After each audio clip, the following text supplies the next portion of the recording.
አንተ ራስህ ማለት ለአሁን አሳልፍ ይልቋል። ሰው ያማል እንዴ? ተረጋጋ እንጂ ዋና መሰለህ እንዴ? ዝም ብለህ ዘው ብለህ የምትገባው ያማል እንዴ? ሰው እኔማ በጣም ጤነኛ ሰው ነኝ።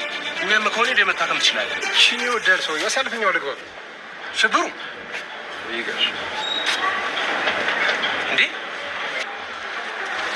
ሰውየው ሽብሩ ነው እንዴ ስሙ? ምን ነው ችግር አለ እንዴ? አየው ምን አይቱን ሰው ንቀል ነው በር ላይ ያቆምክብኝ እና ያው ገባ በሩ ተከፈተልህ። ምንድን ነው የምትለው?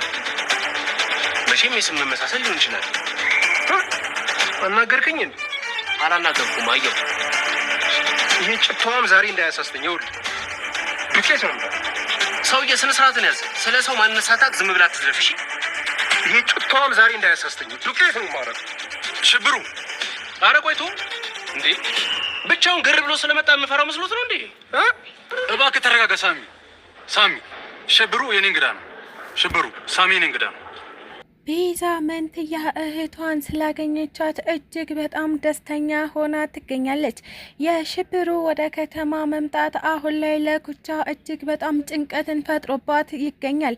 ዶክተር ሮቤል ሽብሩን ተጠቅሞ አሁን ሳሚን ለማስወገድ እየጣረ የሚገኘው ጥረት እየተሳካለት ቢሆንም ነገር ግን ሳሚ ደግሞ ከአቅሙ በላይ ቢሆኑበትም እሱ ግን የአልበገር ባይነት ስሜት ተሰምቶት እየተጋፈጣቸው ይገኛል። ሰላም ውድና የተከበራችሁ የኢትዮ ቤተሰቦቼ እንዴት ናችሁ? ደህና ናችሁ? እኔ እግዚአብሔር ይመስገን በጣም ደህና ነኝ። በያላችሁበት ሰላማችሁ ይብዛልኝ እያልኩኝ እንኳን ወደ ቻናሌ በሰላም መጣችሁ እላለሁ። ለዚህ ዩቲዩብ ቻናል ደግሞ አዲስ ከሆናችሁ ላይክ፣ ሼር፣ ሰብስክራይብ በማድረግ ቤተሰብ ሁኑ። እንዲሁም ደግሞ ሀሳብ አስተያየትም ካላችሁ ኮሜንት ላይ አሳውቁኝ። ለዛሬው ደግሞ ቤዛ ፊልምን ክፍል 75 ይዤላችሁ መጥቻለሁ። እስከ ቪዲዮ ፍጻሜ አብራችሁኝ ቆዩ። ቤዛ እንግዲህ ትውስቷን እንዳጣች እያስመሰለች እየኖረች ትገኛለች። እናም በዚህ መካከል እህቴን እፈልጋታለሁ እያለች ነበረ። አሁን ደግሞ እህቷን ፈልጋ አግኝታታለች እና በዚህም ነገር እጅግ በጣም ደስተኛ ሆናለች። ነገር ግን አሁንም ትውስቷ እንዳልተመለሰላት አድርጋ ሙሉ ዶክተር ሮቤልንም ሆነ ሱራፌልን መበቀል እፈልጋለሁ ስትል ነበረ ከእህቷ ጋር በሌላ እቅድ ተስማምተው የነበረው። እናም ደግሞ አሁን እኔ እህትሽ አለሁኝ እና እኔ ደርሼልሻለሁ፣ ስለዚህ አንቺ ወደ እኔ ጋር መተሽ ከኔ ጋር አብረን እንኖራለን በማለት ሉላንም ወደ ቤቷ ሳትፈልግም ቢሆን ይዛት ተመልሳለች። ሉላ ደግሞ በፍጹም ወደ ቤት መመለስ አልችልም፣ ምክንያቱም ሱራፌል እኮ እኔን ሊገለኝ ነበረ። እናም ደግሞ ከቤት አከናፍሮ ነው ያስወጣኝ፣ ስለዚህ ተመልሼ ወደ እሱ ጋር አልገባም ብትልም ነገር ግን ከዚህ በኋላ እኔ እህትሽ እጠብቅሻለሁ በማለት ነበረ እንደምንም አሳምና ይዛት የተመለሰችው። ሱራፌል ደግሞ የሉላ ወደ ቤት መመለስ ምንም አልተዋጠለትም። እናም እሱን ከጨዋታ ውጭ እያደረጉት እንደሆነ አሁን ገብቶታል። እናም በተደጋጋሚ ሱራፌል ተበልተሃል፣ አሁን ላይ ብቻህን ያለው፣ ስለዚህ ነገሮችን መጋፈጥ አለብህ እያለም እየወሰነ ይገኛል። እናም ደግሞ አሁን ከሱ አንዳች ነገር እንደደበቁ ማለትም የቤዛ ትውስታ እንዳልጠፋባት አውቃ እንደሆነ እየጠረጠረ ይገኛል። እናም ሳሚን ከኔ ምንድነው እየደበቃችሁ ያላችሁት? ለምንድነው ሁላችሁም አንድ ወገን የሆናችሁብኝ? ሲልም ጠይቆት ነበረ። ሳሚም አይ ሱራፌል በፍጹም ምንም እየደበቅንህ ነገር የለም በማለት ሊያሳምነው ቢሞክርም ነገር ግን አንድ ነገር እየተሰማኝ ነው፣ ለምንድነው እኔ እስካሁን እንደምጎዳችሁ እናም ደግሞ እስካሁን ባለጌ እንደሆንኩኝ አድርጋችሁ የምታስቡት ቢለውም ምንም ነገር ለመናገር ፈቃደኛ አልሆነለትም። በሱራፌል የተከዳው ዶክተር ሮቤል አሁን ደግሞ ሌላኛውን ወንድሙን ተጠቅሞ እነ ቤዛን ለመጉዳት እየጣረ ይገኛል። እናም እንግዲህ ሽብሩን እዛ ቤት ሄደህ ሳሚን እንድታስወግድልኝ እፈልጋለሁ ሲልም ነግሮታል። ሽብሩም ለምንድነው ይሄ ሰውዬ እንዲወገድ የፈለከው? እያንዳንዱ ዝርዝሩን እንድትነግረኝ እፈልጋለሁ በማለትም እንግዲህ ስለ ሳሚ የማያውቀውን ነገር እንዲያውቅ ለማድረግ ጠይቆት ነበረ። ነገር ግን ሳሚ ማለት የሽብሩ ሌላኛ ጠላት ሆኖ ተገኝቷል። እስካሁን ሽብሩ ይህን ነገር በተደጋጋሚ ሽብሩና ሳሚ ቢገናኙም ነገር ግን እስካሁን ጠላት ማማቾች መሆናቸውን አልተዋወቁም። ነገር ግን ሳሚ በጠረጠረው መሰረት ሽብሩ የእሱ ጠላት ማለትም የኩቻ ባል ከገጠር ሊፈልጋት እንደነበረ ይታወቃል። እናም አሁን ላይ እሱ መሆኑን አረጋግጧል። አጥብቆ ከሽብሩ ለመሸሽ ቢሞክርም ነገር ግን ሽብሩ እስካሁን እየፈለገው ይገኛል ማለት ነው። እናም ለዶክተር ሮቤል ደግሞ በመጀመሪያ የኔን ጠላቶች ችግር ልጨርስ፣ ከዛ በኋላ ወደ አንተ እመጣለሁ፣ መጀመሪያ የመጣሁበትን ነገር ላሳካ ሲል ነበረ ምላሹን እየሰጠው።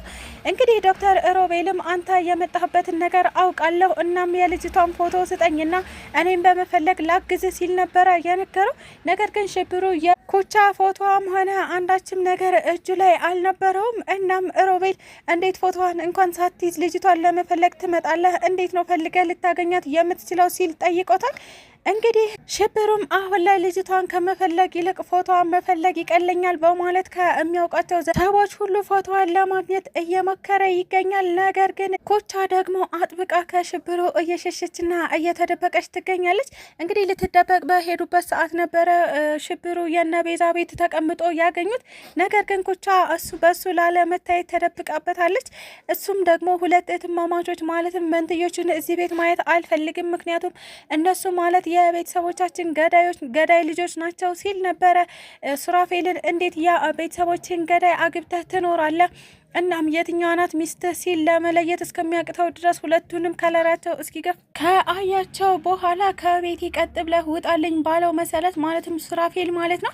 እንግዲህ ሽብሩም ተመነጫጭቆ ጥሏቸው ወጥቷል። ነገር ግን ቤዛ በድጋሚ ይህ ሰው እቤቴ እንዳይገባ ስትልም ወስና ትገኛለች። ኩቻም ወደነ ቤዛ ቤት ለመደበቅ በመጣችበት ሰዓት እንግዲህ ሱራፌል አንዳችም ነገር እንዲያውቅ ስላልፈለጉ ቤዛና ኩቻን በአዲስ መልክ እንዲተዋወቁ አድርጓቸዋል ማለት ነው። ማለትም ሳሚ። እናም ቤዛ ለኩቻ አሁን ላይ ሁሉንም ነገር እንደምታስታውስ እናም የትውስታዋን እንዳላጣች እያንዳንዱ ነገር ነግራት፣ ከዛም አይዞሽ ኩቻ ትጨነቂ፣ ከዚህ በኋላ እኔ ያለሁኝ፣ እናም ከኔ አጠገብ ትኖሪያለሽ፣ እዚህም ትደበቂበታለሽ፣ ስለዚህ ሽብሩ በፍጹም ሊያገኝሽ አይችልም፣ አይዞሽ ተረጋጊ ስትል ነበረ ኩቻን ለማረጋጋት እየሞከረች የምትገኘው። ነገር ግን ኩቻ አሁንም ችግር ውስጥ እንደሆነች ነው የምታውቀው። ማለትም ሽብሩ ኃይለኛና እጅግ በጣም በሰፈሩ ተፈሪ የሆነ ሰው እንደሆነ ስለምታውቅ እነሱ ግን ምንም ነገር ሊያስፈራቸው አልቻለም። በተለይ ሳሚ ደግሞ እሱን የሚጋፈጥበት አቅም አለኝ ብሎ ስለሚያስብ ኩቻን አትጨናነቂ፣ እሱም ወንድ ነው፣ እኔም እኮ ወንድ ነኝ፣ ምነው ስታይኝ ወንድ አልመስልሽም እንዴ በማለት ነበረ እንግዲህ ኩቻን ለማረጋጋት እየሞከረ የሚገኘው። እባክህ ሳሚ እሱ በጣም መጥፎና አስጠሊታ ሰው ነው፣ እናም በጉልበት እወጣዋለሁ አትበል ስትል ነበር። እሷም በጣም እንደፈራች እናም አቅም እንደሌላቸው እየነገረችው የምትገኘው። አሁን ላይ ቤዛና ሉላ እንዲሁም ደግሞ ሳሚና ኩቻ በጋራ ሆነው ነገሮችን የሚጋፈጡበት ሰዓት ላይ ደርሰዋል። እንግዲህ አራቱም ተባብረው ጠላቶቻቸውን መጋፈጥ እናም ነገሮችን በጋራ ማድረግ ስምምነት ላይ ደርሰው ይገኛሉ።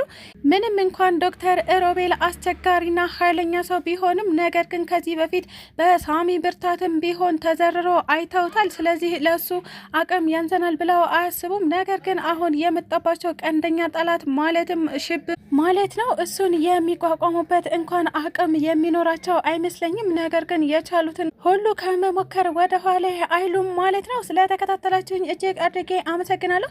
ለቻናሌ ደግሞ አዲስ ከሆናችሁ ላይክ፣ ሼር፣ ሰብስክራይብ በማድረግ ቤተሰብ ሁኑ።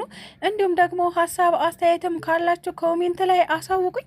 ኢትዮጵያ ለዘላለም ትኖር እያልኩ ሰናበታችኋለሁ። ባይ